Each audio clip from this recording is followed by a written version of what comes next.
আমি আমার আরাধ্য দেবতা যুগল কিশোরকে আহ্বান করছি, যুগল বিশেষে ভগবত আসলে স্থান গ্রহণ করুন। তৎপর্যাৎ সদ্গুরুদেব ভগবানকে আমি আহ্বান করছি, আপনি এসে আমার হৃদয় মন্দিরে বসে হরিকথা, কৃষ্ণ কথা, ভাগবত কথা আলোচনা করুন। স্থান দেবতা, নগর দেবতা, বাস দেবতা, যক্ষ রক্ষ কিন্নার ভূত পিচাস কীট পতঙ্গ ধলিকারা সবাইকে সাদর নিমন্ত্রণ আজকের এই ভাগবত কথার আসরে। এবং ভাগবতালী ছত্রছায় উপস্থিত বৈষ্ণব ভক্ত মন্ডলী এবং মাতৃমন্ডলীর আতুল চরণাধবের কোটি কোটি দণ্ডবত। শুনেছে শাস্ত্রে বলে, সাধুগুরুর কৃপা হলে পরে পঙ্গু গিরি লঙ্ঘন করিবারে সক্ষম হয়, বোবায়ও নাকি কথা বলতে পারে। তাই আপনারা সাধু সজ্জন আছেন যারা আমার প্রতি কৃপা দৃষ্টি রাখবেন, তারা আশীর্বাদ করবেন এই অধমের মাথায়। আপনাদের আশীর্বাদ শিরোধার্য করে আমার বাকি জীবনটা যেন হরিকথা, কৃষ্ণ কথা, ভাগবত কথার ভিতর থেকে অতিবাহিত হয়ে যায়, এই প্রার্থনা রাখি আপনাদের থেকে পায়। ঈশ্বর যদি কোনোদিন আমাকে পুনরায় আবার এই ধরাধামে পাঠায়, যেন কোনো হরিভক্ত, কৃষ্ণ ভক্ত, গৌর ভক্ত মায়ের গর্ভে জন্ম দিয়ে আপনাদের মতো হরিভক্ত, কৃষ্ণ ভক্ত, গৌর ভক্তের চরণ ধরি হতে যেন আমাকে বঞ্চিত না। এই প্রার্থনা রেখে প্রবেশ করছি এক দিবসীয় ভাগবত কথার ভিতরে। আজ পিতৃমাতৃ উপলক্ষে, মাতা পিতার উপলক্ষে যে ভাগবত কথার আয়োজন, এর থেকে সুন্দরতম অনুষ্ঠান এই জগতে আর হতে পারে না। তার কারণ পিতৃলোককে সন্তুষ্ট করতে হলে পরে একমাত্র সৎকর্মের প্রয়োজন, আর সৎকর্মই হচ্ছে ভাগবত কর্ম। যিনি ভাগবত কর্ম করেন, সাধুগুরু বৈষ্ণব মন্ডলীর চরণ ধরে প্রার্থনা করেছেন। আপনারা সকল সাধুগুরু বৈষ্ণব মন্ডলী, হরি ভক্ত, কৃষ্ণ ভক্ত, গৌর ভক্ত এখানে উপস্থিত হয়েছেন। আপনাদের রাতুল চরণ দর্শন করে আজ ধন্যতি ধন্য আমরা সকলেই, এবং গৃহস্বাঙ্গ সেই সঙ্গে। তাই মাতা পিতা আমাদের শাস্ত্রের বর্ণনা করেছেন, মাতা পিতা হচ্ছে আমাদের প্রথম গুরু। সেই মাতা পিতা প্রথম গুরু আমাদের। শাস্ত্রে বলছে মাতা গুরু, সর্বপ্রথম গুরু কে জানেন? সর্বপ্রথম গুরু হচ্ছেন মা, মাতা গুরু। তৎপশ্চাৎ হচ্ছে পিতা গুরু, গুরু জ্যেষ্ঠ ভাই। তাহার থেকে অধিক গুরু আমরা ভজনেতে পাই। এই ৩ নম্বর চলে যাওয়ার পরে ৪র্থ নম্বর যে গুরু হয়, তিনি আমার কর্ণকুহরে মন্ত্র প্রদান করেন। আর যে প্রথম গুরু আমার মা, আমাকে চলা শিখিয়েছেন, বলা শিখিয়েছেন, যিনি পিতা। আবার ভগবান মর্যাদা পুরুষোত্তম ভগবান শ্রী রাজীব বলেছেন, রামচন্দ্র ভগবান তিনি একটা শ্লোকে বলেছেন, পিতা ধর্ম পিতা হিত পরন্তপ। পিতা ধর্ম পিতা স্বর্গ, পিতা ধর্ম পিতা হিত পরন্তপ, পিতরি প্রতিভা পণ্যে পিয়ন্ত সত্য দেবতা জননী জন্ম ভবিষ্য সৎকাহাতে পিতরিশ। তাহলে পিতা স্বর্গ, পিতা ধর্ম, পিতা হিত পরন্তপ। আমরা সেই মাতা পিতাকে শ্রদ্ধা করি না, কেননা সদা সর্বক্ষণ আমাদের কাছে থাকে। তো কখনো কখনো কত উচ্চস্বরে মাতা পিতার সঙ্গে আমরা কথা করি। তো দেখা যাচ্ছে কি, যিনি আমার প্রথম গুরু, শাস্ত্র শিক্ষা দিচ্ছে। দেখুন, আমরা ভাগবত কথা শ্রবণ করতে আসবো। আপনি যদি গুরু দীক্ষা মন্ত্র গ্রহণ করতে যান, গুরুদেব সর্বপ্রথম আপনাকে ডাক দিয়ে বলবে, যাও মাতা পিতার পূজা অর্চনা করে তুমি অনুমতি নিয়ে। তাই সেই মাতা পিতা যখন চলে যায়, আমাদের যে পিতৃপুরুষগণ আছে, সেই পিতৃপুরুষগণকে সন্তুষ্ট করবার জন্য প্রত্যেকটা মানুষের অন্তত প্রত্যেক মাসে না হোক, অন্তত বছরে, প্রত্যেকটা বছরে একবার করে মাতা পিতার উদ্দেশ্য করে পিতৃলোককে সন্তুষ্ট করবার জন্য এই ভাগবত সভার আয়োজন করতে হয়। কেননা আপনারা একটা কথাই জানেন যে এই জগতে আমরা অনেক গান, অনেক কীর্তন, অনেক কিছু শ্রবণ করে থাকি। গানের মাধ্যমে, কীর্তনের মাধ্যমে, কথার মাধ্যমে প্রত্যেকটা মানুষ এই শিক্ষাই দিয়ে যায় যে তোমরা সে আদি ভগবানকে, মাতা পিতা গাছের গোড়া, হরি গাছের ফল, কথা একটা বলে না? তা সেই গাছের গোড়াকে ভালো না বেশে তুমি আগায় ঢালছো জল। যদি কেউ মাতা পিতাকে শ্রদ্ধা না করে শুধু ভগবান ভগবান বলে চলে, জীবন অতিবাহিত করে, জীবনে কোনোদিন ভগবানের দর্শন সে পাবে না, সাক্ষাৎ। এই জগতে একটা চরম সত্য হচ্ছে মৃত্যু। আর মৃত্যু বন্ধু যখন আসবে, আপনি কোটিপতি হতে পারেন, আরবপতি হতে পারেন, প্রভাবশীল হতে পারেন, অর্থশীল হতে পারেন, জনশীল হতে পারেন, আপনার কথা সবাই শুনতে পারে, কিন্তু যেদিন মৃত্যু বন্ধু আপনার সম্মুখে আসবে সেদিন মৃত্যু বন্ধু আপনার কথা শুনবে না। শুনবে কি বলুন? আপনি সারা জীবন হরিনাম করলেন না, যখন আপনার অন্তিম সময় মৃত্যু বন্ধু এসে আপনার সান্নিধ্যে দাঁড়িয়েছে, তখন যদি আপনি মৃত্যু বন্ধুকে ডাক দিয়ে বলেন, বন্ধু তুমি একটু অপেক্ষা করো, আমি একটু হরিনাম করে আসি, মৃত্যু বন্ধু দাঁড়াবে? বলো, মৃত্যু বন্ধু দাঁড়াবে না। কথায় বলে মরণ কারোর কথা শুনে না, মরণ যখন তখন যেথায় সেথায় সদাই এসে দেবে হানা। মরণ কারোর কথা শুনে না, যখন তখন যেথায় সেথায় সদাই এসে দেবে হানা। মরণ কারোর কথা শুনে না। মরণ শুনে তো শুনেছে কারোর কথা? তুলসীদাস মহাসাধক ছিলেন একজন, তার অন্তিম জীবনের অনুভব ব্যক্ত ভাষা দিয়ে তিনি বর্ণনা করে গেছেন, দানে দানে পে লিখা হ্যায় খানে वाले का नाम। যে খাদ্য আপনারা গ্রহণ করছেন, যেখানে গ্রহণ করুন না কেন, সেই দানায় আপনার নামটা লেখা থাকে, তাই আপনি সেই দানাটা গ্রহণ করছেন। কত বড় অনুভব ব্যক্ত ভাষা দিয়ে তিনি জগৎবাসীকে জানিয়ে গেছেন যে দানে দানে পে লিখা है खाने वाले का नाम, আর গলি গলি পে লিখা है मरने वाले का नाम। যে গলিতে যার মৃত্যু লেখা আছে, সে হেঁটে গিয়ে সেইখানে গিয়ে মৃত্যু বরণ করবে। তবে একটা কথা শুনে যান, এই ভাগবত কথা থেকে আমি একটা সিদ্ধান্ত আপনাদের সম্মুখে প্রকাশ করব। সেটা হচ্ছে, যদি মাতা বা পিতার একটা আশীর্বাদ মাথায় থাকতে পারে, তাহলে মৃত্যুকেও জয় করতে পারে।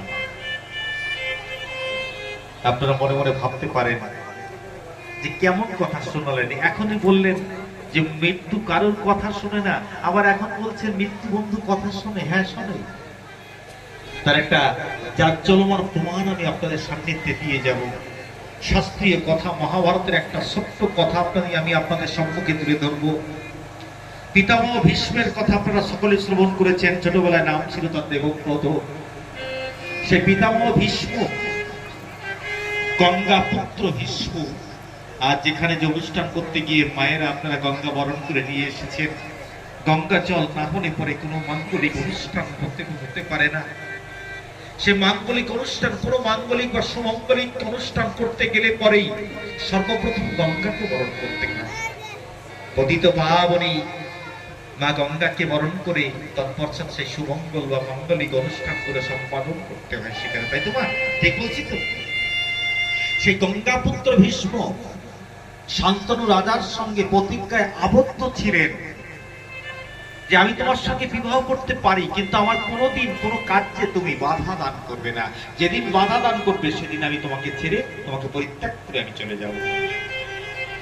শান্তনু রাজা গঙ্গার প্রেমী মোহিত হয়ে কথা দিয়েছিলেন, তাই হবে, আমি তোমার কোনো কাজে বাধা দেব না।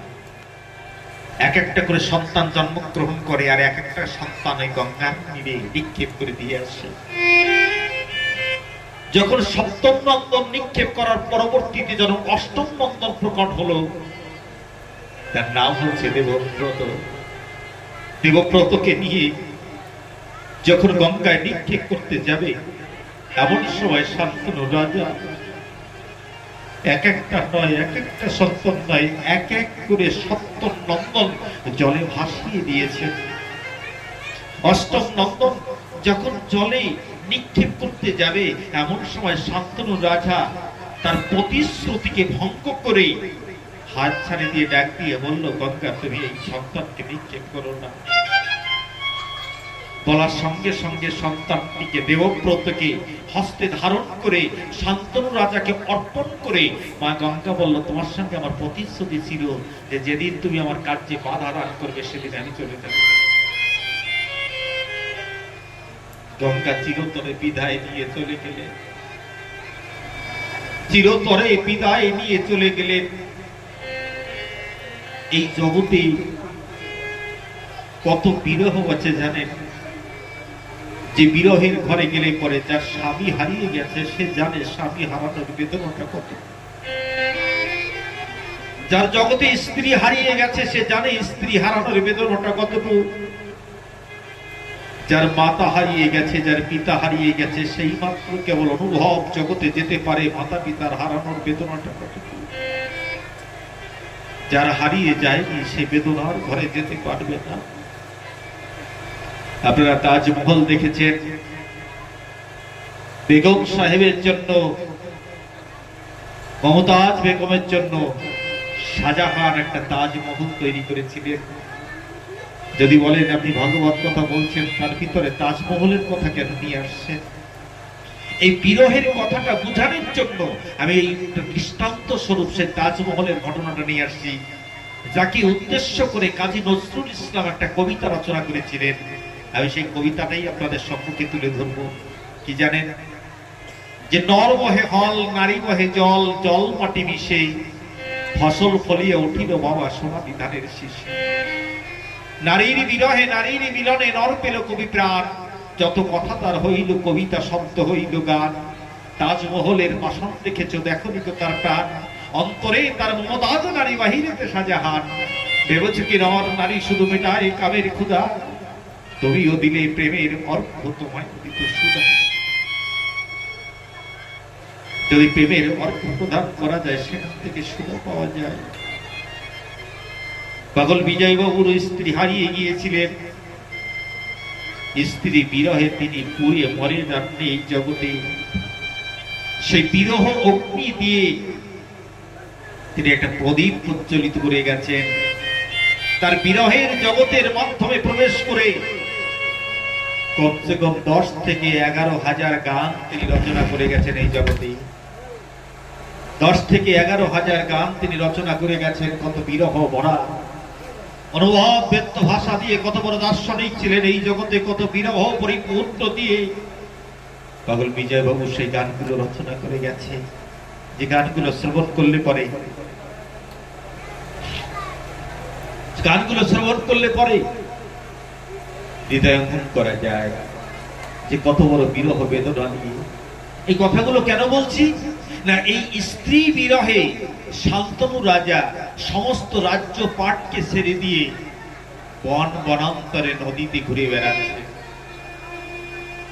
যখন বন বনান্তরে নদীতে ঘুরে বেড়াচ্ছেন, তার মৌনতা দেখে দেবব্রত যখন বড় হয়েছে মন্ত্রী মহাশয়কে ডাক দিয়ে বলছেন, মন্ত্রী মহাশয় বলুন না আমার পিতা এমন মৌন অবস্থায় কেন আছে?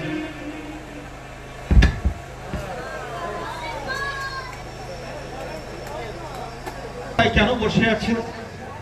মন্ত্রী মহাশয় ডাক দিয়ে বলছেন, যদি দিমা তোমার পিতা মৌন অবস্থায় থেকে থাকে একমাত্র তোমারই কারণে। দেবব্রত ভীষ্ম অবাক চিত্তে তাকিয়ে আছেন মন্ত্রী মহাশয়ের দিকে। এ কি শুনালেন আপনি? আমার জন্য আমার পিতা মৌন অবস্থায় আছে, বলুন না কি করলে পরে আমি পিতার সেই মুখে আমি একটু হাসি ফিরিয়ে দিতে পারবো? কৃপা করে বলবেন। আর কি কারণে আমার জন্য পিতা মৌন অবস্থায় বসে আছে একটু বলতে পারেন? তখন ডাক দিয়ে বলছে, কি বলছে জানেন? যে তোমার পিতা গিয়েছিল দাসরাজের কন্যা সত্যবতীকে বিবাহ করবার জন্য। যমুনায় খেয়া এপার ওপার করে তার রূপে গুণে মোহিত হয়ে তাকে গ্রহণ করবার জন্য দাসরাজের কাছে গিয়েছিলেন, কিন্তু দাসরাজ তার কন্যাকে প্রদান করেনি তোমার পিতার হস্তে। বলে কেন? বলে তার গর্ভে যে সন্তান হবে সে কোনোদিন রাজা হতে পারবে না, যেহেতু তুমি পুত্র আছো। তাই তোমার কারণে তোমার পিতাকে সত্যবতীকে অর্পণ করে। যখন বললো আমার কারণে যদি হয় মন্ত্রী মহাশয় আমাকে একটা রথ প্রদান করুন, রথ সুসজ্জিত করে দিন, আমি রথকে নামিয়ে দাসরাজের বাড়িতে যাব। বলে গেলে কোনো ফল হবে না। তখন রথ সুসজ্জিত করে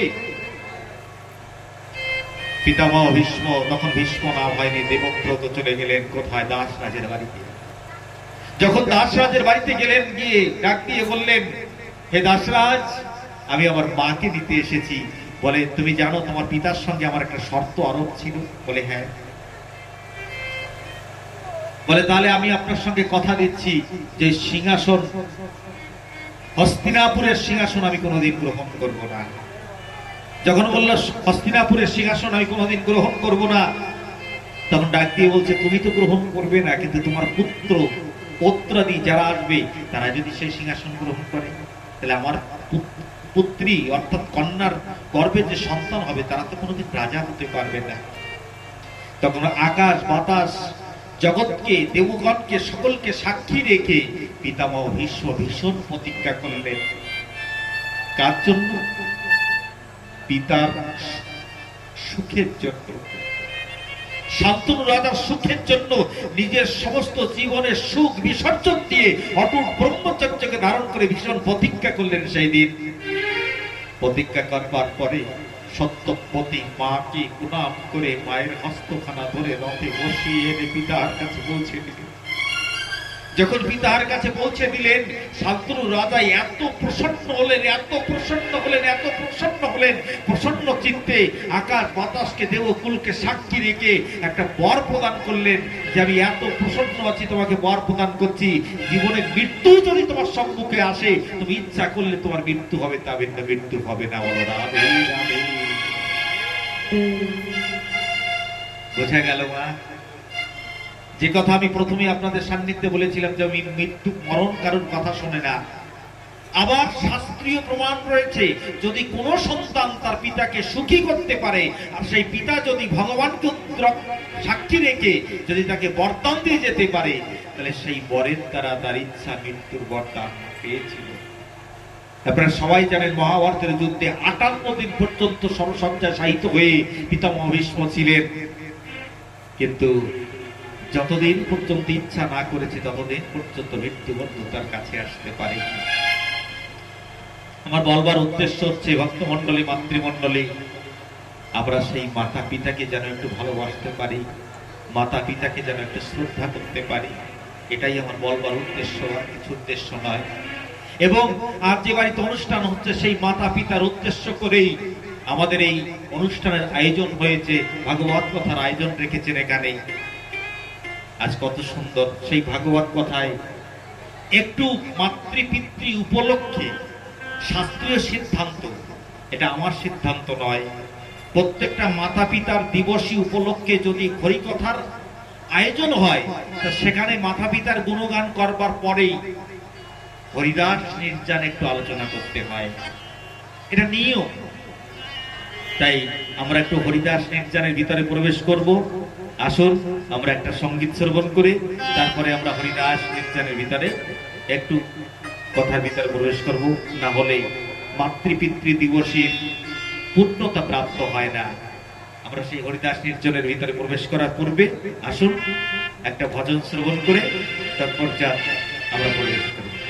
বলিয়ে বৃন্দাবন বিহারী বিহারী, বলিয়ে শ্যাম সুন্দর ভগবান की जय जय, बोलिए जुगल किशोर सरकार की प्रेम से बोलो जय जय श्री राधेश।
ফুলে মায়া পাখলে দয়া মায়া পাখলে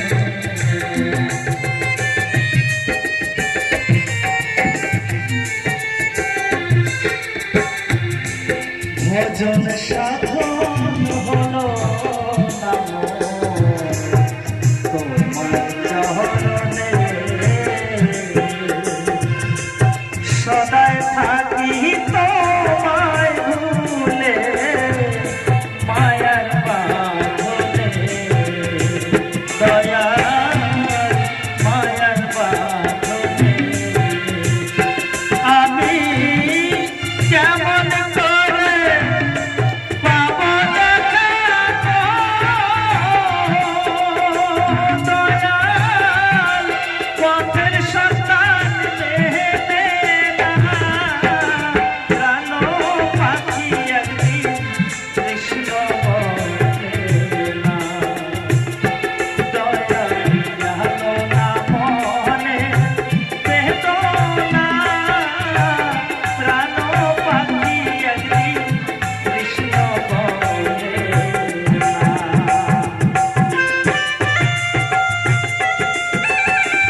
जय जय जय जय श्री राधे श्याम।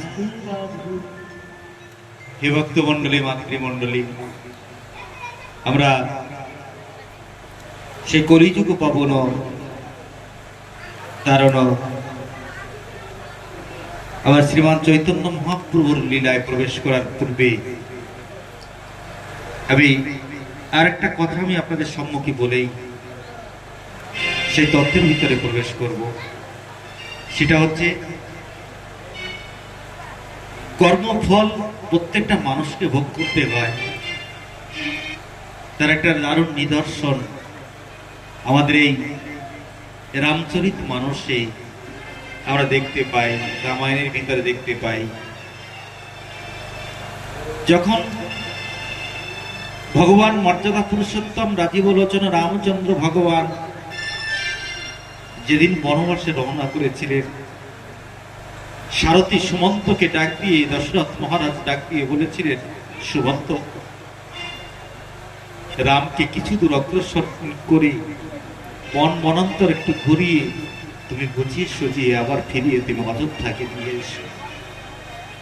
যখন বললো অযোধ্যাতে নিয়ে এসো, জানেন সিংহ বেরপুর রামচরিত মানসে লিখেছেন, নিষাদ রাজ যাকে আমরা গুহক চণ্ডাল বলি, সেই নিষাদ রাজের কাছে পর্যন্ত যাওয়ার পরে বিশ্রাম নিয়েছিলেন নদীর পাড়ে, যেখানে মাধব পাটনির খেওয়ায় পার হয়েছিলেন।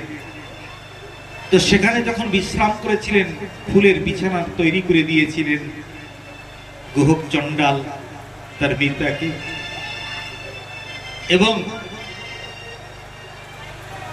বলেছিলেন যে আগামী দিন ভগবান যে নৌকা পার হবে, যত নাবিক আছে সবাইকে নাবিককে তুমি খাওয়া বন্ধ করে দেবে। যদি কেউ বলেন কেন বন্ধ করে দিল,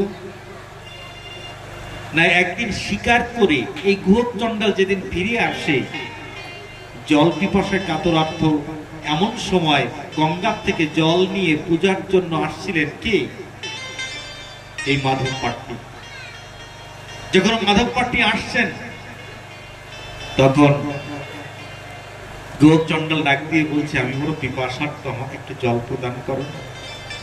সেই পূজার জন্য যে জল নিচ্ছিলেন, সেই জলটা প্রদান করলেন কাকে, ওই গুহক চণ্ডালকে।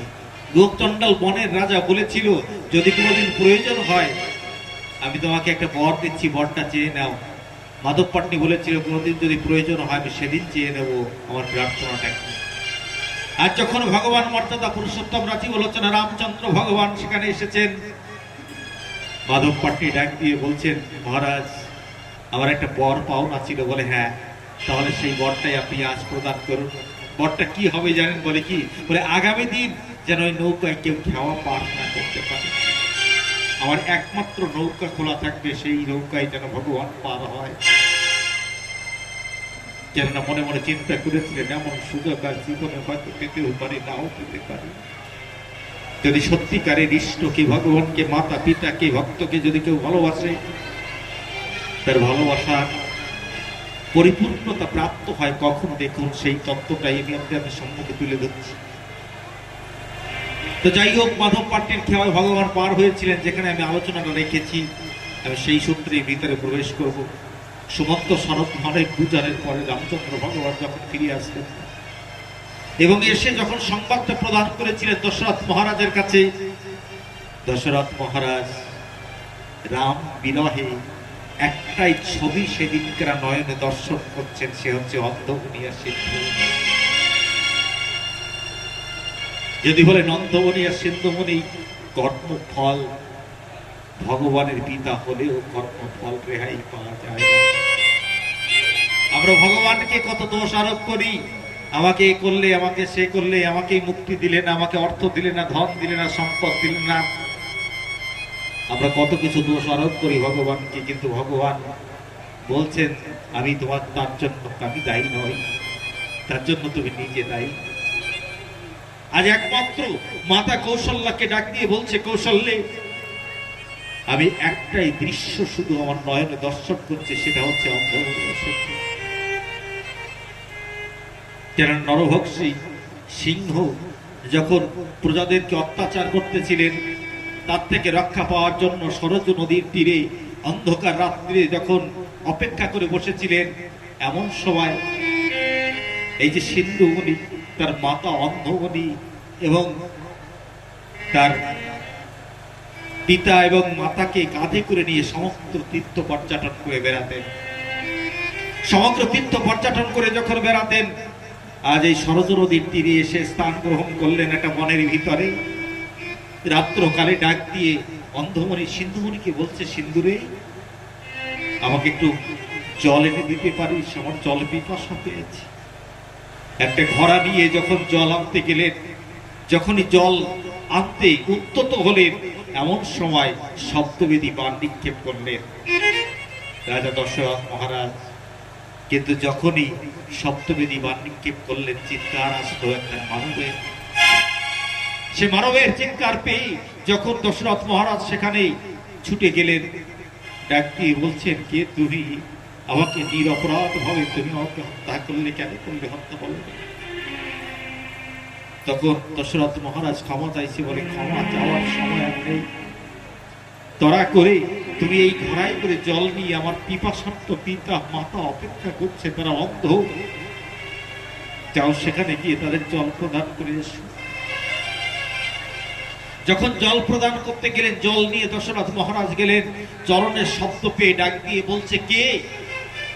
দশরথ মহারাজ মনে মনে ভাবছে, তারা তো দেখতে পায় না, তাহলে কি বলি কেন বলছি? তারা তো জানে তার পুত্র জল আনতে গেছে সিন্ধুমণি। তখন ডাক কথা বলছে, তুমি কথা বলছো না কেন? তোমার চরণের শব্দ পেয়ে আমি বুঝে গেছি তুমি আমার সন্তান নও। কে তুমি? পরিচয় দাও। দশরথ মহারাজ পরিচয় দিলেন, বলে আমার সিন্ধু কোথায়? বলে সিন্ধু মৃত্যু পতিত পথে, মৃত্যু বরণ করেছে আমারই হস্তে, আপনি জল পান করুন, আমি জল নিয়ে এসেছি আপনার জন্য। তখন কথা শ্রবণ করার সঙ্গে সঙ্গে অন্ধ মৃত্যুবরণ করলেন এবং তার সহধর্মিনী যিনি সিন্ধুমণির মাতা, তিনি প্রাণ ত্যাগ করার পূর্বে দশরথ মহারাজকে অভিসম্পাদ করে গিয়েছিলেন যে যেমন করে পুত্র শোকে আজ আমার প্রাণ চলে গেল, আমার স্বামীর প্রাণ চলে গেল, আমিও যাওয়ার পথে আমি অভিসম্পাদ করে যাচ্ছি, একদিন পুত্র বিরহে তোমার মৃত্যু হবে। সেদিন তুমি অনুভব করবে যে পুত্র বিরহটা কি। এ ভক্তমণ্ডলী, মাতৃমণ্ডলী, যে কথা বলবার জন্য প্রস্তাব রেখেছিল এক ভক্ত, তো আমি সেই কথাই তুলে ধরলাম আপনাদের সম্মুখে। দেখা যাচ্ছে কি এই কথা থেকে, এই তত্ত্ব থেকে এতটুকু তত্ত্ব আমরা নিয়ে যেতে পারবো এই কথা শ্রবণ করাতে, যে কর্মফল কোনোদিন মানুষকে ফাঁকি দেয় না, সবাইকে কর্মফল ভোগ করতে হয়। সে যদি ভগবানের পিতাও হয়, তাকেও কর্মফল এই জগতে ভোগ করতে হয়, কর্মফল কোনোদিন এড়ানো যায় না। তাই আমরা অযথা ভগবানকে দোষারোপ করি যে ভগবান তুমি আমাকে অর্থ দিলে না, সম্পদ দিলে না, পুত্র দিলে না, পরিজন দিলে না, কত কিছু ভাবে আমরা ভগবানকে দোষারোপ করে থাকি। কিন্তু ভগবান তার জন্য দোষী নয়, দোষী হচ্ছে নিজের কর্ম। এই জন্য এই যে আপনারা বসে কথা শ্রবণ করছেন, এটাও একটা কর্মের ভিতরে পড়ে, এটাও একটা কর্মের ভিতরে পড়ে। এই আমি আপনাদের সম্মুখে আর কীর্তন করছি, ভাগবত কথা কীর্তন করছি, এটাও কর্মের ভিতরে পড়ে। তবে এটাকে সৎকর্ম বলা হয়, যে মাতৃ পিতৃ কল্যাণার্থে উদ্দেশ্য করে প্রত্যেকটা মানুষকে, সে পিতৃপুরুষকে শ্রদ্ধা অর্ঘ্য নিবেদন করবার জন্য সৎকর্মের একান্ত প্রয়োজন আছে। এই ভাগবত কথাকে অমর কথা বলে মানুষ, ঋষি মুনিগণ অমর কথা বলে। যদি বলেন অমর কথা বলে, তাহলে কেউ কেউ আমাদের কাছে জিজ্ঞাসা করে, যিনি ভাগবত আলোচনা করেন তিনিও মারা যান, যিনি ভাগবত কথা অহরহ শ্রবণ করছেন তিনিও মারা যান, তাহলে যদি শ্রবণের পরে যদি মৃত্যুই বরণ করতে হয়, তাহলে অমর কথা হলো কি করে? এটা সিদ্ধান্ত কিনা বলুন। তবে সিদ্ধান্তটা কি জানেন? এই জগতে মৃত্যু সবাই হবে, ভগবান পর্যন্ত এই জগতে এসে মৃত্যুকে বরণ করে প্রকৃতির নিয়মকে মেনে তিনিও চলে গেছেন। ভগবান শ্রীকৃষ্ণ এসেছিলেন 125 বছর পরে, তিনি চলে গেছেন। রামচন্দ্র ভগবান এসেছেন, তিনিও 10-11 বছর পরে তিনিও সরজ নদীতে প্রাণ বিসর্জন দিয়ে তিনি চলে গেছেন। তাহলে যত ভগবান এই জগতে নেমে আসে সকলকে প্রকৃতির নিয়মকে মেনে চলে যেতে হয়। তাহলে আমাদেরও একদিন যেতে হবে। তবে অমর হলাম কি করে? না, একটা কথা কি জানেন, একটা লৌহ খণ্ড যদি মাটির নিচে রেখে দেন 10 বছর পরে সে লোহাটা পচে মাটি হয়ে যাবে। কিন্তু যদি একটা স্বর্ণ যদি মাটির নিচে রেখে দেন 100 বছর পরেও সে সোনা পচে কোনোদিন মাটি হয়ে যায় কি মা? ভুল বলছি? তাহলে পরে জগৎবন্ধু সুন্দর, আপনারা নাম শুনে থাকবেন হয়তো, সে জগৎবন্ধু সুন্দর একদিন রাস্তা দিয়ে হেঁটে যাচ্ছে, 4-5 জন শিষ্যকে সঙ্গে করে নিয়ে যখন হেঁটে যাচ্ছে, এমন সময় ওই বনের ভিতর থেকে একটা শুকর দৌড়াতে দৌড়াতে এসে জগৎবন্ধু সুন্দরের পায়ে যেন কি বলতে চাইছে। জগৎবন্ধু সুন্দর হাত ছানি দিয়ে ডাক দিয়ে বলছে, অভয় দান করছে, ভয় নেই তোমার, ভয় নেই। শুকরটা মস্তক অবনত করে চোখের জল ছেড়ে দিয়ে আবার বনের ভিতরে যখন চলে গেলেন, যারা সঙ্গে শিষ্যগণ আছে তারা জিজ্ঞাসা করলো, প্রভু এই যে বনের শুকর আপনার চরণের কাছে এসে কি যেন বলতে চাইছে, আপনাকে যেন কি বলে গেল, বলুন না কি বলে গেছে আপনাকে, কৃপা করে যদি বলেন। জগৎবন্ধু সুন্দর ডাক দিয়ে বলছেন, আরে এই শুকর যিনি আমার কাছে এসেছেন পূর্ব জন্মে আমার একজন শিষ্য ছিল, একটা স্খলিত কর্ম করবার জন্য শুকর জনিতে সে জন্মগ্রহণ করেছে, তাই আমাকে দেখে তার স্মরণ হয়েছে যে গুরুদেব আজ আসছে, তাই গুরুদেবের কাছে প্রার্থনা করলো, গুরুদেব কৃপা করে আপনি আমাকে এবারের মতো ক্ষমা করে দেন, আমি আর কোনোদিন স্খলিত কর্ম করে আর কোনোদিন নিচু করে গিয়ে জন্মগ্রহণ করবো না। তখন অভয় দান করলো। আচ্ছা, এই যে গুরুদেবকে দেখে চেনার শক্তি কি করে হলো? শাস্ত্র বলছে একমাত্র ভাগবত কথাকে আশ্রয় করেছিল। সেই ভাগবত কথাকে আশ্রয় করবার জন্য তার এতটুকু স্মরণ রয়েছে যে আমার গুরুদেব যাচ্ছে, গুরুদেবের কাছে আমি ক্ষমা যাচনা করি। বোঝা গেল? আরো যদি দৃষ্টান্ত চান, আপনারা বিড়াল দেখেছেন? বিড়াল বা বিড়ালি মা থাকে, কারোর বাড়িতে বিড়াল বসে, তো বিড়াল যখন বাচ্চা দেয়, বিড়ালি মা যখন বাচ্চা দেয়, দেখবেন 2 থেকে 3টে বাচ্চা দেয়, সকাল থেকে 2-3 জায়গায় গিটিতে একটা কামড় দিয়ে ওই বাচ্চাগুলো খুব সন্তর্পণে বসে থাকে, আর গিটিতে একটা কামড় দিয়ে এই জায়গা থেকে একটা সুরক্ষিত জায়গায় নিয়ে বাচ্চাগুলোকে রাখে তোমার। আচ্ছা, তাহলে ঘিটিতে একটা কামড় দিয়ে বাচ্চা নিয়ে যাচ্ছে, আর ওই বাচ্চা নিয়ে বিড়ালি মা যখন ফিরে আসছে তখন যদি একটা ইঁদুর সম্মুখে বাঁধে, তাহলে ইঁদুরের ঘাড় মোটকে ধরে। আচ্ছা, আপনারাই বিচার করুন, ওই বাচ্চা ধরার ইঁদুর ধরা কি বিড়ালি মায়ের এক হলো? কোনোদিন এক হয় না। ঠিক তদ্রূপ আমাদের ভাগবত সিদ্ধান্ত দিচ্ছেন, যিনি হরি কথার পরে আশ্রয় করে থাকেন এবং কৃষ্ণ কথার পরে তিনি আশ্রয় করে থাকেন, যিনি নামের পরে আশ্রয় করে থাকেন, তার মৃত্যুটা বিড়ালের বাচ্চা ধরার মতো, আর যিনি আশ্রয় করে থাকেন না তার মৃত্যুটা ওই ইঁদুর ধরার মতো। বলো রাধে রাধে রাধে রাধে। এই জন্য ভাগবতকে আশ্রয় করে থাকতে হয়। কিন্তু ভাগবতের বন্যা তো বইছে সমস্ত জায়গায়, আমরা অনেকে জানিও না যে ভাগবত আসরে আসলে পরে ভাগবত ভগবানকে আরতি করার সময় সবাইকে দাঁড়িয়ে আরতি করতে হয়। কেউ বসে আছে, ওই আরতি হচ্ছে ভাবে, অনেকে ভাবছে ওই যারা আসছে, যারা নৃত্য করে ওরাই বোধহয় আরতি করতে হয়, আমাদেরকে দাঁড়াতে হয় নাকি, আমরা বসে থাকি, এমনও ভাবনা আসে। কেন? যদি তার প্রতি শ্রদ্ধা না থাকে, তার একজন মুসলমান ছেলে 10 থেকে 15 বছরের একটা ছেলেকে আপনি গিয়ে জিজ্ঞাসা করেন 5 ওয়াক্ত নামাজ কেমন করে পড়তে হয়, সঙ্গে সঙ্গে আপনাকে সূরা বলে দেবে। যদি কোনো হিন্দু ছেলেকে বলেন না যে একটা গীতার স্বরূপ তুমি উচ্চারণ করো, আমার মনে হয় না যে 100টা ছেলের ভিতরে 99টা ছেলে জানে বলে আমার সন্দেহ। কেন? প্রয়োজন মনে করে না, আমরা প্রয়োজন মনে করি না। আমাদের চিন্তা উল্টো। আরো যদি কেউ তিলক কেটে মাথায় শিখা রেখে যদি একটা গেরুয়া বেশ পরে কোনো মুসলমান পাড়া থেকে যায়, আমার মনে হয় না যে কোনো মুসলমান ভক্তরা ডাক দিয়ে বলবে বা কটূক্তি করবে। কিন্তু কোনো হিন্দুর পাড়া থেকে যাবে, যাওয়ার সঙ্গে সঙ্গে বলবে, আরে 2 দিনের বৈরাগী বাতেরে কয় হবে, বলবে কিনা বলুন?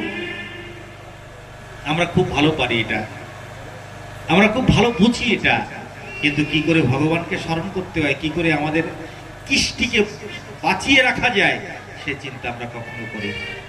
কত তো নামযজ্ঞ হচ্ছে, হাজার হাজার লক্ষ লক্ষ টাকা দিয়ে নামযজ্ঞ হচ্ছে, নামের আসরে কীর্তনিয়া। এই যে আমাদের কিবোর্ড বাজাচ্ছে, আমাদের মালকানগিরি ডিস্ট্রিক্টের সর্বশ্রেষ্ঠ একজন রাগরাগিনী আলাপ করে, সুর আলাপ করে, এত সুন্দর মধুর স্বরে, কণ্ঠস্বরে তিনি রাগরাগিনী আলাপ করে, সুন্দর করে ইচ্ছা করে যে একটু শ্রবণ করি। তাহলে পরে একটু জিজ্ঞাসা করে দেখুন, নামের আসরে যখন 12টা বা 2টোর আসর বা 2টো 4টের আসরে একটু গিয়ে দেখবেন, সেখানে কমিটির লোকজন পর্যন্ত সেখানে থাকে না। থাকে মা? ভুল বলছি? ভুল বলছি না? আমার বাড়ির পাশে একটা নামযজ্ঞ হয়, আমি প্রত্যেক বছর সেখানে নামযজ্ঞ শুনতে যাই। তা আমি একবার যখন নামযজ্ঞ শুনতে যাবো, সন্ধ্যার সময় সেজে গুজে একা একা মোটরসাইকেল নিয়ে যাবো, তা পাশের বাড়ির একজন ছেলে, আমি নাম বলবো না, এখানে ইউটিউব চলছে, যদি সে আবার ইউটিউবের মধ্যে শুনিয়ে বসে, তো আমার কেন কল করে জিজ্ঞাসা করে যে তুমি আবার এই আমার কথা বলে দিয়েছো, তার নাম বলবো না। তাকে ডেকে বললাম, ভাই চলো নামযজ্ঞ হবে, একটু নামযজ্ঞ শুনিয়ে আসি। তা আমারে বলে কি জানেন, কয় ওই এক নাম আমার শুনতে ইচ্ছা করে না। তুই এক নাম হয়, হরে কৃষ্ণ কৃষ্ণ কৃষ্ণ হরে হরে, হরে রাম রাম রাম হরে হরে। এ সারা দিন সারা রাত গাইয়ে যাচ্ছে, আর কিছু গান টান নাই নাকি? ওই জন্যই আমার যেতে ইচ্ছা করে না। আমি অবাক হয়ে গেছি, বলে কি এক নাম বলে শুনতে ইচ্ছা করে না। আমি এখন দিশে না পেয়ে মনে মনে চিন্তা করে একটু শান্ত হয়ে বসে, মানে ক্রোধকে সম্বরণ করে একটু শান্ত হয়ে বসে, কিছুক্ষণ পরে তাকে ভালোবেসে আবার ডেকেছি। ডাকার পরে বলছি, ভাই তোমার এক নাম তো পছন্দ হয় না? বলে হয়। তা তোমার ছেলে মেয়ে কয়জন? তুমি আমার বাড়ির পাশের মানুষ, তুই বুঝি জানো না আমার ছেলে মেয়ে কয়জন? নাম বলো না। কেন এক ছেলে এক মেয়ে? তুমি যখন ঘরে আসো, ওই ছেলে মেয়ে কি বলে ডাকে তোমাকে? কেন বাবা বলে ডাকে? প্রত্যেকদিন বাবা কয়। এখনো বুঝতে পেরেছে আমার কথার রহস্যটা। তাহলে একটা ছেলে সারা জীবন বাবাকে বাবা বাবা বাবা বাবা বাবা বাবা বলে ডাকছে, তাতে বিরক্ত নেই, কিন্তু সেই ব্যক্তির নাম শুনতে গেলে পরে এক নাম শুনে বিরক্ত হচ্ছে। আচ্ছা, এবার আপনাদের মনে একটা শঙ্কা জাগতে পারে যে তাহলে এটা হয় কেন? বলে তো সবাই, কেন হয় জানেন? শাস্ত্র বলছে, আমি বলছি না। শাস্ত্র বলছে যদি দেহে অপরাধ প্রচুর থাকে, হরিনাম কৃষ্ণ নাম শুনতে ইচ্ছা করবে না। হরিনাম কৃষ্ণ নাম শুনতে ইচ্ছা করবে না। একজন গ্রামে চুরি করে তার জীবিকা নির্বাহ করে, একদম পাকা চোর একদম। তার ছেলেকে ডাক দিয়ে বলছে, বাবা জীবনে কোনোদিন ভাগবত সবাই যাবি না, সাধুগুরু বৈষ্ণব দেখলি পরে 1 টাকা চাঁদাও দিবি না, আমি কিছু নীতির বাক্য তোরে শিখাই যাচ্ছি, আর জীবনে বাঁচতে গেলে চুরি করে খাবি, কোনোদিন ব্যবসা করা লাগবে না, পয়সা করিয়ে রাখবে। বেশ, বাবার কথা শুনে চুরি বিদ্যা শিখেছে, কিন্তু হঠাৎ করে পুলিশ প্রশাসনের পিছে পড়ে গেছে। যখন পুলিশ প্রশাসন পিছনে পড়ে গেছে, দৌড়াতে দৌড়াতে এরকম একটা ভাষণ, মানে আসর হচ্ছে, ভাগবত সভা হচ্ছে, ঠিক আছে? এখন ওখানে পাঠক আলোচনা করছে, আসুন বসুন আসন গ্রহণ করুন। এখন এই যে কথাটা পাঠক বলছে, এই কথাটা ও বাবার কথা মনে পড়ে গেছে। বাবা বলছে যে আমাকে এটুকু শুনতে বারণ করেছে। ফটাফট কানে আঙুল দিতে দিতেই এই 3টে শব্দ কানের ভিতরে ঢুকে গেছে। তো 3টে শব্দ যখন ঢুকে গেছে, এখন ওই যে 3টে শব্দ কি, আসুন বসুন আসন গ্রহণ করুন। এখন ওই চোর যখন শুয়ে আছে, ওই চোরের বাড়িতে আর এক চোর ঢুকেছে রাত্রেবেলা, যখন দরজা খুলে প্রবেশ করবে, এখন ঘুমের ঘরে বলতিছে, ওই যে ভাগবত শুনে গেছে, বলছে আসুন। চোর মনে মনে চিন্তা করছে, বাপরে গা বেরিয়ে গেছে, আমি কেবল প্রবেশ করতে না করতেই আমাকে ডাক দিয়ে বলছে আসুন। এইবার যেই চুপচাপ দাঁড়ায় গেছে, এইবার তো আমি আসতে সর্ব কি করে, বলছে বসুন আসন গ্রহণ করুন। এখন চোর হাত জোর করে ডাক দিয়ে বলছে, মহারাজ মশাই আমি কিন্তু চুরি করতে আসিনি। ওর লাফ দিয়ে উঠে তাকে ধরে বলে, আমি তো ঘুমিয়েছিলাম, তো ঘুমের ঘরে বলছিলাম আসুন বসুন আসন গ্রহণ করুন। তাহলে তুমি জানলে কি করে? তখন মনে মনে চিন্তা করছে যে আমি তো ভাগবত শুনতে আমাকে বারণ করেছি, কিন্তু তিনটে শব্দ আমার কর্ণে প্রবেশ করেছে। তিনটে শব্দে যদি একটা চোর এসে হাত পা জড়িয়ে ধরতে পারে, তাহলে যদি আমি পুরো ভাগবত কথা শুনতাম তাহলে আমার কি হতো? পুরো ভাগবত কথা যদি আমি শুনতাম তাহলে আমার কি হতো? তখন কি করলো, যিনি ভাগবত পার বক্তা ছিলেন আচার্য মহারাজ, তার কাছে গিয়ে ডাক দিয়ে বলছে, মহারাজ, আমি জীবনে মাত্র তিনটে শব্দ আমার কর্ণ কুহরে গিয়েছিলেন, ঘরে বড় চুরি থেকে রেহাই পেয়ে গেছি, চোর এসে আমার হাত পা জড়িয়ে ধরেছে। আমার মনে হয় যদি সারা জীবনে এই ভাগবত কথা শ্রবণ করতাম তাহলে জীবনে না জানি কত বড় মঙ্গল হতো আমার। আপনি আমাকে কৃষ্ণ মন্ত্রে দীক্ষা প্রদান করুন। সেই আচার্য তখন তাকে কৃষ্ণ মন্ত্রে দীক্ষা প্রদান করে এবং তাকে একটাই নির্দেশ করে, জীবনে ভাগবতকে আশ্রয় করো, হরি কথা, কৃষ্ণ কথা, ভাগবত কথাকে আশ্রয় করো।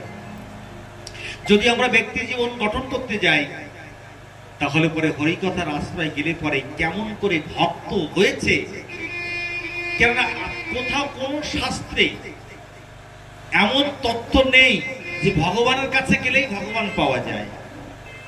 ভগবানের কাছে গেলে ভগবান কোনোদিন পাওয়া যায় না। ভগবানকে যদি পেতে হয় তাহলে ভক্তের কাছে যেতে হবে। গীতায় বলছে, যত আচরতি শ্রেষ্ঠস্তর দেবতর জন সজাত প্রমাণ করতে লোকস্তম বর্ততে। মহাজ্ঞানী মহাজন যে পথে করে হয়েছে স্মরণ হয়েছে প্রাতঃস্মরণীয়, সেই পথ লক্ষ্য করে স্বীয়কৃতি ধ্বজা ধরে আমরাও হব স্মরণীয় বরণীয়।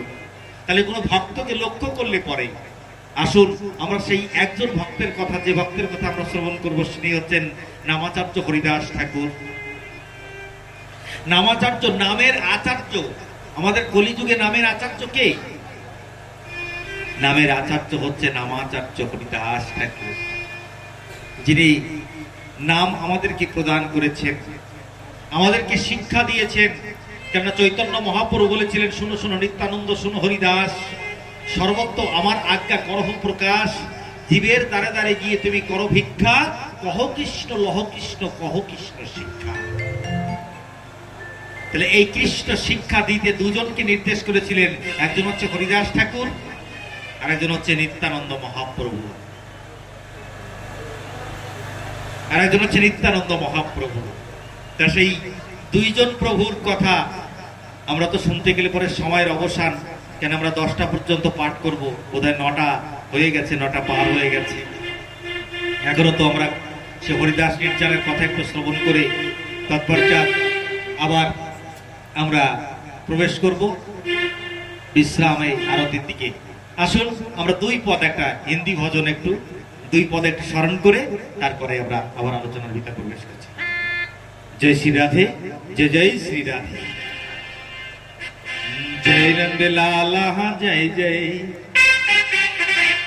जय नंद लाला जय जय, श्री राधे गोविंदा मन भजले हरि का प्यारा।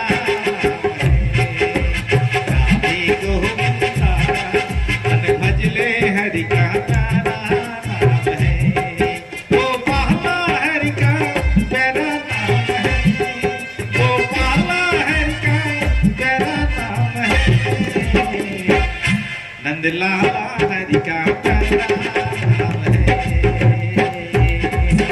जय नंद लाला जय जय, श्री राधे गोविंदा मन भजले हरि का प्यारा नाम है।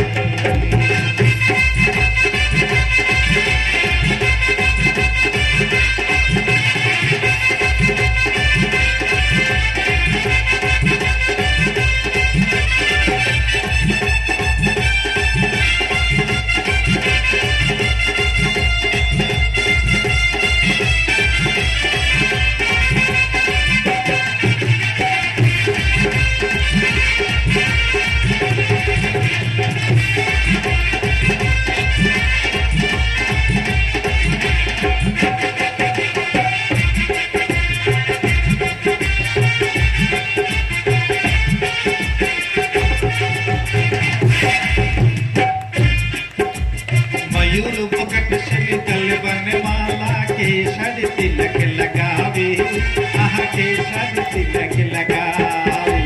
मयूर मुकुट शनिकल बनमाला के सर तिलक लगावे।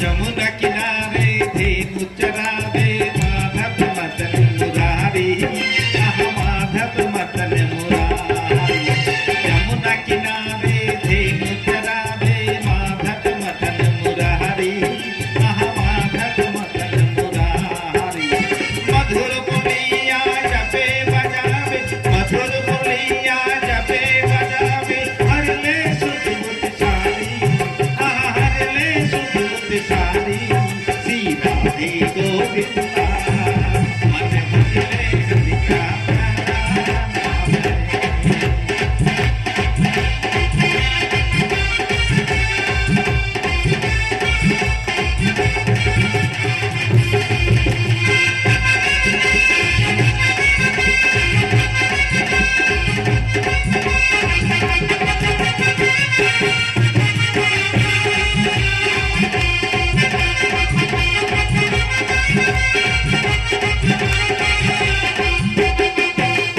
गिरिधर नागर कहती मेरा शूरक श्यामल भाया आहा शूरक श्यामल भाया गिरिधर नागर कहती मेरा शूरक श्यामल भाया आहा शूरक श्यामल भाया तुकाराम यार नाम देव में तुकाराम यार नाम देव में विठ्ठल विठ्ठल गाया आहा विठ्ठल विठ्ठल गाया श्री राधे गोविंदा मन भजले हरि का नाम श्री राधे गोविंदा मन भजले हरि का नाम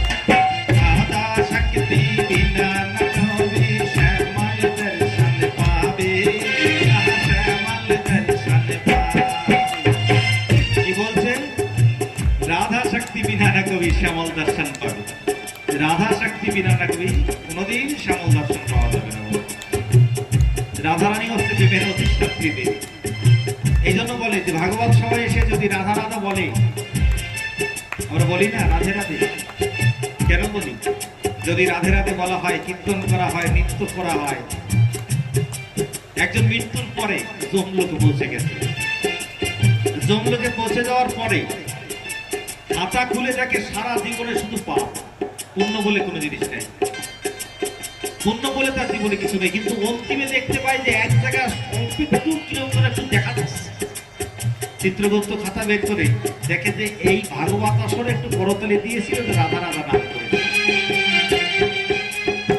তাহলে রাধা নাম করলে পরে কি যে হবে সিদ্ধান্ত দিতে পারছে যখন সিদ্ধান্ত দিতে পারছে না তখন উনি বলছে উনি ভাই কেটন বলছে আরে যমরাজ চিত্রগুপ্ত মহাশয় যা করবেন করেন ফটাফট করুন দেন নরকে পাঠাবেন পাঠান স্বর্গে পাঠান পাঠান বলে না তুমি একটু রাধা নাম করেছিলে তোমার তাহলে কি গতি হয় আমার বলুন বলে একটু আমি বলতে পারবো না তাহলে কে বলতে পারে বলে না শিব বলতে পারে বলে শিব যদি বলতে পারে তাহলে শিব লোকে চলুন তাহলে এভাবে যেমন আমাকে কাঁধে করে নিয়ে যেতে হবে চারজন কাঁধে করে নিয়ে শিব লোকে গেলেন শিব বলছে আমিও তো বলতে পারবো না যে রাধা নাম করার ফল বলে বলতে পারবে না বলে না কে বলতে পারে বলে ব্রহ্মা চলো ব্রহ্মলোকে এবার শিব এসে পালকি বইছে ব্রহ্মলোকে যখন গেলেন ব্রহ্মাদেব বলছে আমিও বলতে পারবো না রাধা নামের মহিমা তাহলে বলছে তুমি এসে পালকি বউ এখন ব্রহ্ম পালকি হয়েছে শিব পালকি হয়েছে সোম চিত্রগুপ্ত পালকি হয়েছে তাকে কাঁধে করে নিয়ে যাচ্ছে কোথায় বৈকুণ্ঠ লোকে যখন বৈকুণ্ঠ লোকে যাচ্ছে লক্ষ্মী মা লক্ষ্মী ডাক দিয়ে নারায়ণ ভগবানকে বলছে ভগবান কাকে নিয়ে এসছে কাঁধে করে তাও কে শিব সোম চিত্রগুপ্ত ব্রহ্মা এরা কাঁধে করে নিয়ে এসছে বলে আসুন যখন কাছাকাছি এসেছে বলছে সবাই হাত জোড় করে বলো প্রভু রাধা নাম করলে পরে কি হয় তার মহিমা আমরা জানতে পারি নাই, তাই এক এক করে আপনার কাছে এসে পৌঁছে গেলাম। নারায়ণ ভগবান বলছে যে এখনো বুঝতে পারলে না, যদি কেউ রাধা নাম করে চিত্রগুপ্ত সোম ব্রহ্মা শিব কাঁধে করে তাকে বৈকুণ্ঠ লোকে পৌঁছে দেয়। বলো রাধে রাধে। তাই বলছে, রাধা শক্তি বিনা নকলবি শ্যামল দর্শন পাবে, শ্যামল দর্শন পাবে।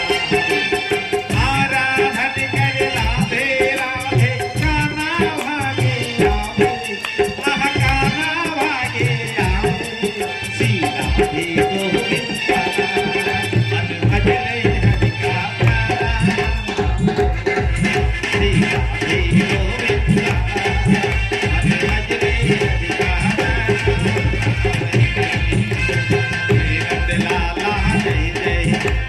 जय नंद लाला जय जय, श्री राधे गोविंदा मन भजले हरि का प्यारा।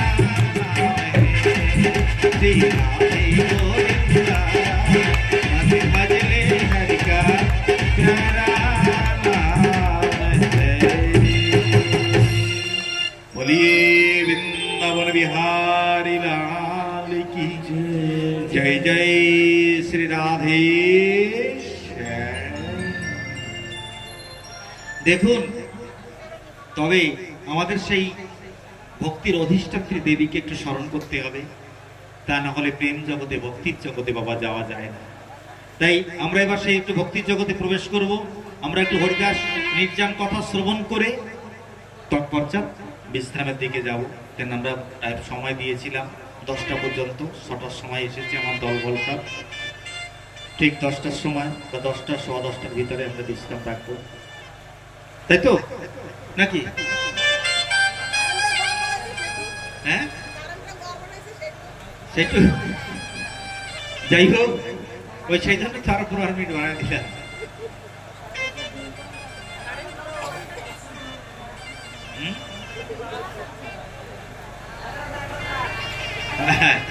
যাই হোক, হয়ে যাবে না প্রায়, তাও হয়ে যাবে না, হয়ে যাবে না।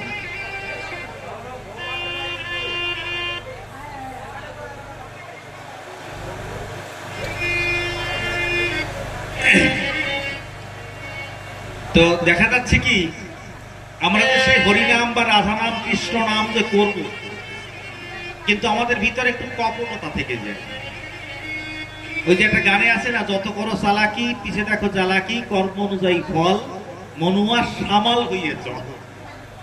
কত ভাবে আমাদেরকে বোঝানোর জন্য চেষ্টা করে, কিন্তু আমরা কি আর বুঝতে চাই? আমরা কপটতা করি। আমরা কপটতা করি কখন যে না, ঠিক ভগবানের দরবারে গিয়েই আমরা কপটতাটা বেশি করি, করি কিনা বলুন? একটা হচ্ছে লিটার, একটা হচ্ছে মিটার। লিটার দিয়ে দুধ মাপতে হয় আর মিটার দিয়ে কাপড় মাপতে হয়, কিন্তু আমরা কি করি? লিটার দিয়ে কাপড় মাপি আর মিটার দিয়ে দুধ মাপতে যাই। যদি বলেন এই কথা কেন বলছেন? সংসারকে আমরা আপন করে নিই, যে সংসারে প্রত্যেকেই আমরা বসবাস করি, প্রত্যেকের থাকাও দরকার, সংসারকে ভালোবাসাও দরকার, কিন্তু এতটা না যে ভগবানকে রেখে সংসারকে ভালোবাসতে। সংসারের কর্ম করা কর্তব্য কর্ম, আর ভগবানের নাম নেওয়া অবশ্য কর্তব্য। তাহলে দুটোকেই প্রয়োজন, প্রত্যেকটা মানুষের জীবনে দুটোকেই প্রয়োজন আছে। কিন্তু আমরা সেই সংসারের বেলায় হৃদয় দিয়ে সংসারকে ভালোবাসছি, আর ভগবানের সময় বিচার করি। ভগবানের সময় বিচার করি। জানেন, কাগজনগরে আমার 7 দিনের একটা বায়না ছিল। তো 7 দিনের যখন বায়না ছিল, তো সেখানে গেলে পরে এক মাসিমা আমাদেরকে খুব সেবা করতো, আমাদের খুব ভালোবাসত, বৈষ্ণবী ছিলেন।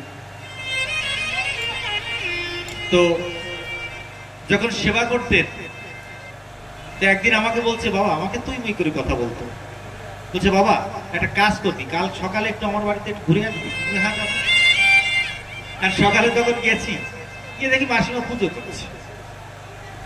তো পুজো করলে পরে এখন অনেক সময় হয়ে যায়, পুজো করছে আর বেরোচ্ছে না। তখন আমি একটু ঘরের ভিতরে প্রবেশ করে দেখি যে ঘরের এই মাথার থেকে ও মাথা সারা জায়গা যত ভগবান আছে এই জগতে সমস্ত ভগবান ফটোর ভিতরে রেখে দিচ্ছে। তাই আমি মনে চিন্তা করছি এত ভগবান রাখছে, পুজো করে আসতে তো একটু সময় লাগবে। তা আমি মাসিমাকে জিজ্ঞেস করছি, মাসিমা তোমার এই মন্দিরে প্রবেশ করলাম, এত ভগবান দেখলাম, ওরে বাপরে, এই মাতাতে মানে যত ভগবান এই জগতে আছে সব ভগবানের ফটো মাসিমা রেখে দিয়েছে। এ রাখছো কেন আমার একটু বলতে পারো? তা আমার বলে কি জানেন, বলে তুমি ভাগবত পাঠক হয়েছো, তোমার কোনো কাণ্ড জ্ঞান আছে? মানে ভালোবেসেই বলতেছি, কিন্তু আপনাকে আবার খারাপ মনে করবেন না, মানে ভালোবেসেই বলতেছি যে তুমি ভাগবত পাঠ করো, তোমার কোনো কাণ্ড জ্ঞান আছে? আমি কেন মাসিমা কি হয়েছে? কেন এত ভগবান রাখছি জানো? কেন? এটাই কাজ না করে এটাই করবে, এটাই না করে এটাই করবে, এটাই না করে এটাই, একটা না একটা করবে তো আমার কাজ। আমি করি বলি হারি যাই, বলি হারি যাই, মাসিমা তোমার ভালো। হ্যাঁ, খুব সুন্দর, খুব সুন্দর, ভালো। আমার কথাটা মনে পড়ে যায়, বুঝলেন। এবছর কাগজনগর গিয়েছিলাম, এই গরমে আমার 7 দিন বায়না ছিল, অত্যন্ত গরম কাগজনগরে। আমাদের 2 নাইট ওখানে হরিতত্ত্ব বাউলের জন্য গিয়েছিলাম আমরা। গত বছর অসীম সরকার মহাশয়কে নিয়ে এসেছিল, এবছর আমাদেরকে নিয়েছিলাম, আমি দলবল নিয়ে ওখানে গিয়েছিলাম। তো সেই আগামী বছরের জন্য বায়না দিয়ে দিয়েছে ওখানে মতুয়া সম্প্রদায়ের ভক্তরা, এবং 5 নম্বরে দুর্গা পূজার ফিল্ডেই 7 দিন ভাগবতের বায়না দিয়েছে। তো এই গরমের জন্য এবছর যাইনি, আগামী অগ্রহায়ণ মাস সেই প্রোগ্রাম রেখেছি, ওখানে যাবো, আবার 7 দিনের বায়না আছে। তো গেলে তো অবশ্যই সেই ভক্তদের সঙ্গে দেখা সাক্ষাৎ হবে, তো এবছরও গিয়েছিলাম, তো কথাটা মনে পড়ে যায়, তাই আপনাদেরকে শোনালাম। তবে একটা কথা কি জানেন, একটু এক জায়গায় নিরিখ রাখতে হয়, এক জায়গায় লক্ষ্য রাখতে হয়, আর সেই তত্ত্বটাই আমরা ভাগবতের মাধ্যম থেকে শুনতে পাই। কিন্তু আমরা করি কপটতা। আমরা কপটতা করি কেন? মূলকে ঠিক রাখতে হয়। গুরুর মাধ্যমে যে মন্ত্র পেয়েছি, আমার মনে হয় অধিকাংশ মানুষের মন্ত্রই মুখস্থ নেই। কে কোন মন্ত্র পেয়েছে জানে না বোধহয়, সবাই নয়, অধিকাংশ মানুষের। তারপরে বিভিন্ন অনুষ্ঠান আদি আমাদের পূর্ব কৃষ্টিকে বাঁচিয়ে রাখবার জন্য আমাদের পরম্পরার মাধ্যমে কত কিছু হতো। আমাদের লক্ষ্মী পুজোতে লক্ষ্মী পূজা হতো, গণেশ পূজার সময় গণেশ পূজা হতো, সমস্ত 12 মাসে 13 পর্বণ। কিন্তু সবাইকে আমরা পুজো করব, সবাইকে ভালোবাসবো, সবার কাছে প্রার্থনা করব, কিন্তু আমি যে মন্ত্রে দীক্ষা পেয়েছি তাকেও তো স্মরণ করব, করবো কিনা মা বলো? তাকেও স্মরণ করতে হবে। কিন্তু আমরা কলিযুগে কোনো একমাত্র সাধন ভজন হরে কৃষ্ণ মহামন্ত্র ছাড়া কোনো সাধন ভজন নেই। হরের নাম হরের নাম হরের নামই বকি বল কলাও নাস্তেব্য নাস্তেব্য নাস্তেব্য গতির অন্যথা। তাই গতি নাই, এই নাম ছাড়া গতি নাই, গতি নাই। তাই সেই নামাচার্য যে হরিদাস ঠাকুর ছিলেন, সে হরিদাস ঠাকুর আমাদেরকে শিক্ষা দিয়ে গেছে কেমন করে আমাদেরকে নাম জপ করতে হয়, কেমন করে তাদেরকে স্মরণ করতে হয়। ভজন সাধনটা কি? তাকে একটু স্মরণ করা। জানেন, একজন বড় অর্থশীল ব্যক্তি কিন্তু ভীষণ কৃপণ। গুরুদেবের কাছে যখন যায়, গুরুদেব বলছে, দেখ রে, তুই খরচার ভয়তে সাধন ভজন করতে চাইস না কেন? এই যে অনুষ্ঠান করছে, যা কিছু ভক্তদেরকে একত্রিত করতে গেলে পরে খরচা তো অবশ্যই হয়, এবং এই অর্থ খরচা করলে পরে পরমার্থ জোগাড় করা যায়। আর যিনি এই খরচা করে আপনাদের মতো হরিভক্ত, কৃষ্ণ ভক্ত, গৌর ভক্তকে এখানে আগমন করিয়েছেন বা আহ্বান করিয়েছেন, তাদের মাধ্যমে পরমার্থ ধন সঞ্চয় হচ্ছে। তা সেই কৃপণ ব্যক্তিকে ডাক দিয়ে বলছে যে তুমি মনে মনে একটু ভগবানকে ভালোবাসবে, তুমি মনে মনে ক্ষীর রন্ধন করবে, মনে মনে মিষ্টান্ন রন্ধন করবে, মনে মনে মালপোয়া তৈরি করবে, মনে মনে তৈরি করে ভগবানকে অর্পণ করবে। তা সে কি করলো জানেন? একটা সুন্দর ক্ষীর, মানে মনে মনে, প্রত্যক্ষ নয়, মনে মনে চিন্তন করছে, আমি খুব সুন্দর একটা ক্ষীর রান্না করেছি, এই যে ভগবানের চিত্রপট আমার সম্মুখে রয়েছে, আমি ক্ষীরটা দিতে যাব, এমন সময় মনে মনে চিন্তা করছে, মনে মনে ক্ষীর রান্না করেছে, তাও দেওয়ার সময় মনে মনে চিন্তা করছে, এতটা দেবো, অর্ধেকটা রেখে দিই, অর্ধেকটা রাত্রেকালে দেবো। তা যখন অর্ধেকটা তুলতে যাচ্ছে, মানে মনে মনে, কিন্তু তখন ভগবান হাতটা ধরেছে, বলছে, মনে মনে তুই আমাকে সেবা করছিস, তাও একটা কৃপণ ভাবা যায়? তাহলে এই যে মন দিয়ে তাকে ভাবতে হয়, এটাই হচ্ছে সাধন, এটাই হচ্ছে ভজন। ভগবানকে একটু স্মরণ করা, তাকে যেন অহরহ আমরা একটু স্মরণ করতে পারি, এছাড়া আর কিছু নয়। নামাচার্য হরিদাস ঠাকুর জীবনে কোনোদিন চৈতন্য মহাপ্রভুর সান্নিধ্যে যায় জানেন? যেদিন প্রথম তার সঙ্গে দেখা হয়েছিল মহাপ্রভুর সান্নিধ্যে, মুখে তন্ত্র দিয়ে ঘাস চিবিয়ে রেখে মহাপ্রভুর সান্নিধ্যে উপস্থিত হয়েছিলেন। মহাপ্রভুর সান্নিধ্যে যখন ঘাস নিয়ে মুখে ঘাস নিয়ে গেলেন, কি প্রমাণ করলেন? যে আমি তোমার সম্মুখে পশু সমান। পশু যেমন তৃণভোজী, আমি সেই তৃণ মুখে নিয়ে আস তোমার সান্নিধ্যে এসেছি প্রভু, তুমি কৃপা করো, আমি তোমার সান্নিধ্যে সে তৃণ নিয়ে এসেছি।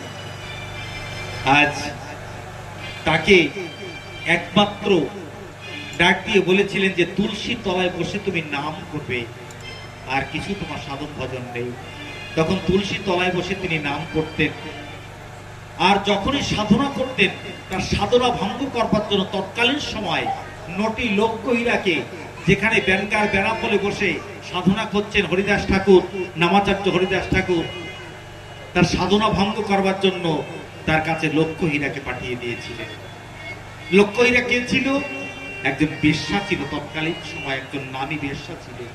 সে বেশ্যাকে যখন তার কাছে পাঠিয়েছিল, বলেছিল তুমি যদি সাধন ভজন নষ্ট করে দিতে পারো, তোমাকে 10,000 স্বর্ণ মুদ্রা প্রদান করবো। যখন বললো 10,000 স্বর্ণ মুদ্রা প্রদান করবো, তখন লক্ষ্মীরা বললো আমার এক তুরির কাম, আমি যাব আর সাধন ভঙ্গ করে দিয়ে আমি চলে আসি। তখন কি করলো জানেন?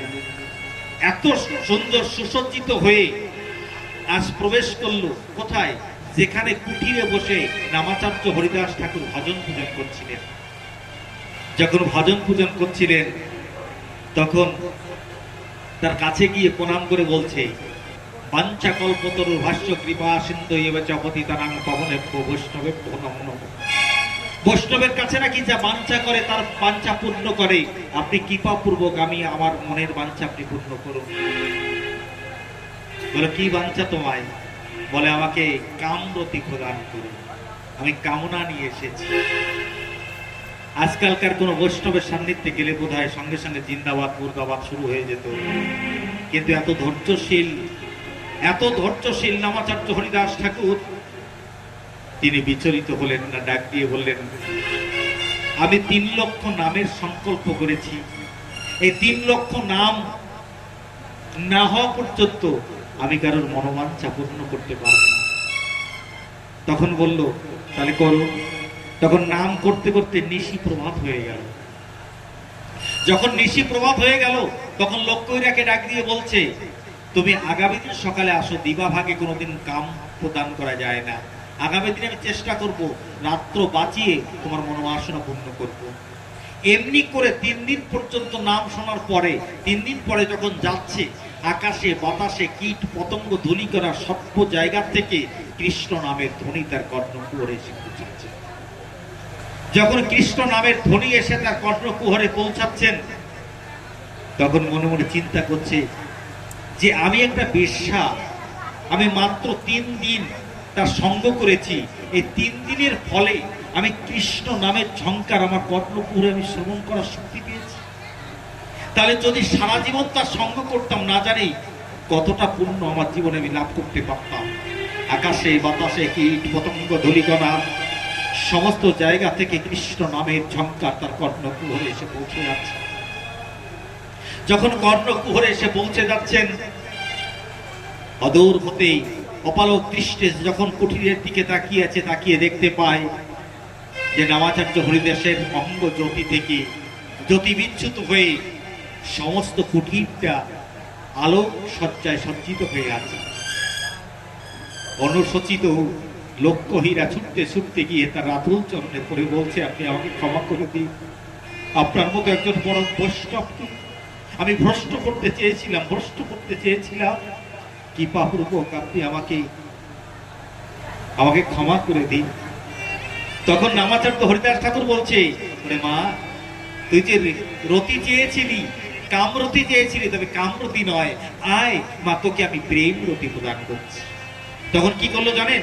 তুলসী তলায় শুইয়ে দিলেন এবং কি বলেছিলেন যে গুরু কৃপা করতে সিদ্ধি করতে হবে, ভাবের বৃদ্ধি থাকলে পরে বিবেক বুদ্ধি ঘরে, শিষ্যকর্ণ হবে জনি, গুরুজী বা লিঙ্গ খানি নিষ্কামিতে করিবে রমন।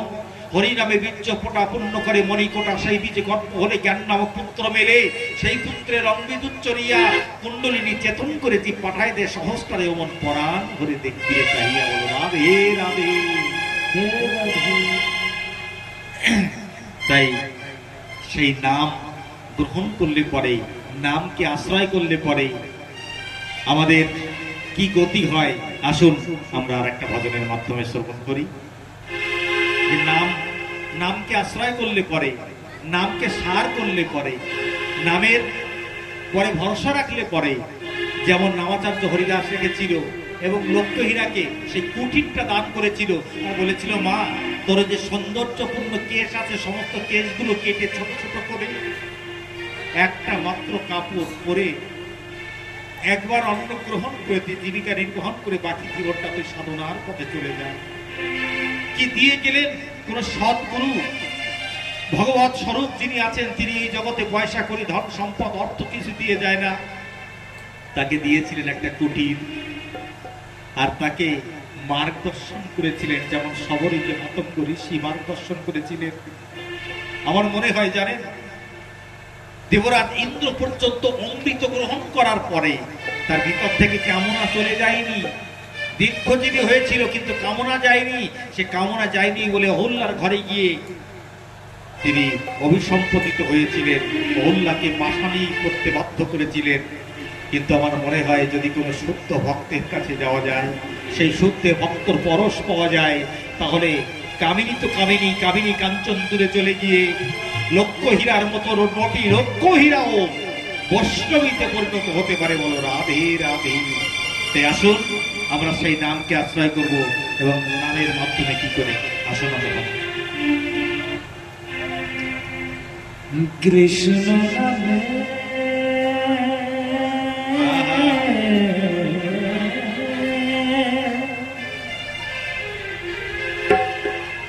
কাঙাল আমি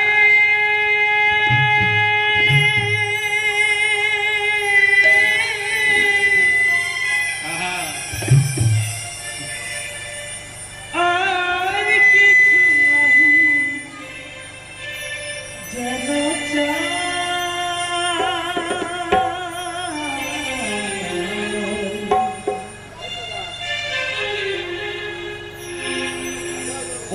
কিছু নাহি যেন আর কিছু নাহি যেন কৃষ্ণ নামে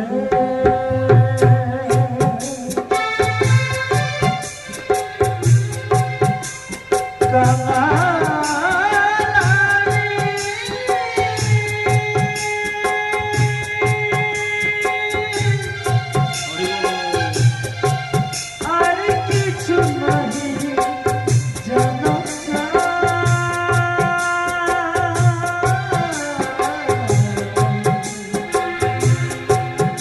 আর কিছু নাহি যেন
কৃষ্ণ নামে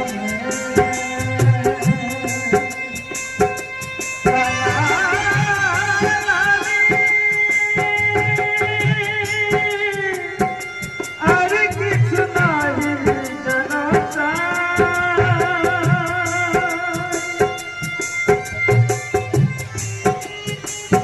আর কিছু নাহি জানা আর কিছু নাহি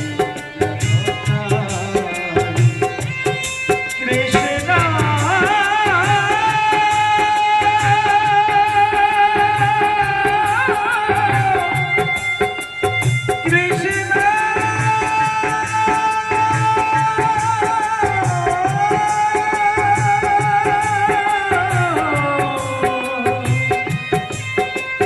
কৃষ্ণ